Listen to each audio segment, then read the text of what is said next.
রাজাকার নাতিপুতিরা সবকিছু পাবে, মুক্তিযোদ্ধারা পাবে না।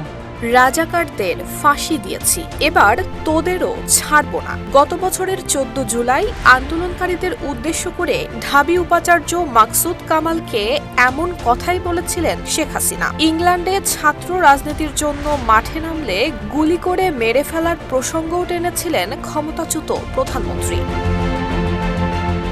গত 11 আগস্ট কথোপকথনের বিষয়টি আন্তর্জাতিক অপরাধ ট্রাইব্যুনালে তুলে ধরেন চিফ প্রসিকিউটর মোহাম্মদ তাজুল ইসলাম। ওই কথোপকথনের বিষয়ে চিফ প্রসিকিউটর বলেন, সেদিন মাকসুদ কামাল বলেছিলেন, প্রত্যেক হল থেকে তো ছেলেমেয়েরা তালা ভেঙে বের হয়ে গেছে, এখন তারা রাজুভাস করছে। 4-5 হাজার ছেলে মেয়ে মল চত্বরে জমা হয়েছে এবং যে কোনো মুহূর্তে তার বাসাও ঘেরাও করতে পারে।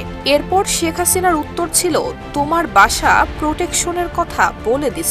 শেখ হাসিনা বলেন, তারা রাজাকার হইতে চাইছে, তো তাদের সবাই রাজাকার। কি আশ্চর্য, কোন দেশে বসবাস করি? তো রাজাকারের তো ফাঁসি দিছি, এবার তোদেরও তাই করব, একটাও ছাড়বো না, আমি বলে দিছি। এই এতদিন ধরে আমরা কিন্তু বলিনি, ধৈর্য ধরছি, তারা আবার বাড়ছে। এরপর মাকসুদ কামাল বলেন, বেশি বেড়ে গেছে, অতিরিক্ত বেড়ে গেছে, অতিরিক্ত আপা, ক্যাম্পাসের নিরাপত্তা আর একটু বাড়ানো দরকার, আমার বাসার ওইখানেও। শেখ হাসিনা বললেন, ক্যাম্পাসের ব্যবস্থা করছি, সমস্ত ক্যাম্পাসে বিজিবি, র্যাব, পুলিশ সব রকম ব্যবস্থাই হইছে, তোমার বাসার ভেতরেও লোক রাখতে বলছি।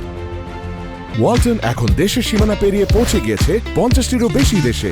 ওয়ালটন, ঘরে ঘরে বিশ্বজুড়ে। শেখ হাসিনা এবং মাকসুদ কামালের কথোপকথনের পুরোটাই সূচনা বক্তব্যে পাঠ করেছেন চিফ প্রসিকিউটর তাজুল ইসলাম। তিনি জানান, সেদিন মাকসুদ কামাল আরও বলেছিলেন, বিজয় একাত্তর হলে ছাত্রলীগের ছেলেদেরকে মেরেছে, আরও 2-1টা হলে একই কাজ করেছে এবং নিষিদ্ধ ছাত্রলীগের ঢাকা বিশ্ববিদ্যালয় কমিটির সভাপতি মাজহারুল কবির স্বয়ংকে নিজের বাসায় রেখেছিলেন মাকসুদ কামাল। এরপর হলে হলে যেন ছাত্রলীগকে সংঘবদ্ধ রাখা হয়, পাশাপাশি ঢাকা উত্তর দক্ষিণকে খবর দেওয়ার কথা ছাত্রলীগ নেতাদের বলেছিলেন ঢাবির সাবেক উপাচার্য।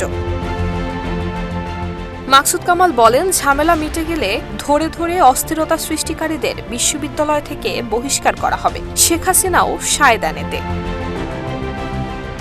আনুষ্ঠানিক বিচার প্রক্রিয়ার অংশ হিসেবে গত 1 জুন জুলাই আন্দোলনে সারা দেশে যে গণহত্যা হয়েছে তার প্রধান নির্দেশদাতা হিসেবে শেখ হাসিনার বিরুদ্ধে আনুষ্ঠানিক অভিযোগ দাখিল করা হয়। এর আগে গত 12 মে জুলাই আগস্টের গণহত্যার ঘটনায় শেখ হাসিনার বিরুদ্ধে তদন্ত প্রতিবেদন দাখিল করেন তদন্ত কর্মকর্তারা। তদন্ত প্রতিবেদনে জুলাই গণহত্যার নির্দেশদাতা হিসেবে শেখ হাসিনার নাম উঠে এসেছে।